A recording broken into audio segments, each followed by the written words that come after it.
Karthikeya breaking down this entire situation for us on what really we're expecting from the Congress. Remember, a defiant pose that is being struck by the Congress as well. We've seen how Sonia Gandhi really has stepped forward, taken this battle to the next level, asking her MPs to come out and fight it out.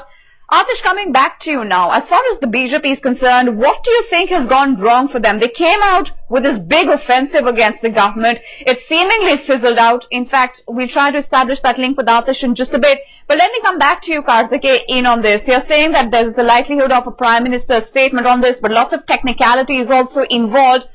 How much of a back foot do you think the BJP is finding itself on, given the sort of stance that's been adopted by the Congress on this issue, right up from the UPA chairperson to the Prime Minister? They've come together, they're standing united on this issue as far as the UPA is concerned.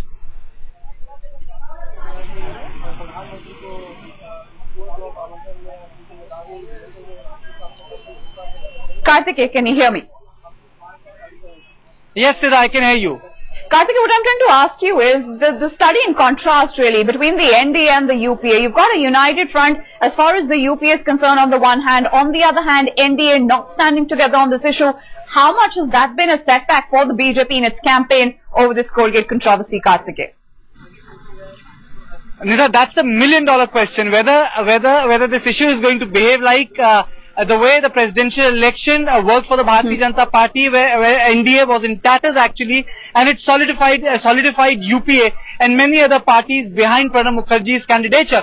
Or will this be a glue whereby they can bind other non-aligned NDA partners on the floor of the House? I think that's the bigger question, because during the presidential election, NDA was completely fractured. JDU didn't vote for their candidate. They supported candidate P.A. Sangma. But this time around, the whole attempt is to rebuild it from the scratch so that there's a modicum of a larger opposition umbrella. And I would say that from the presidential election to the vice presidential election to this issue, the whole attempt on part of the Bharatiya Janata Party has been to rebuild their nest. Now the question is whether the nest is going to be built, strengthened, or will it get fractured again the way we saw it during the presidential elections?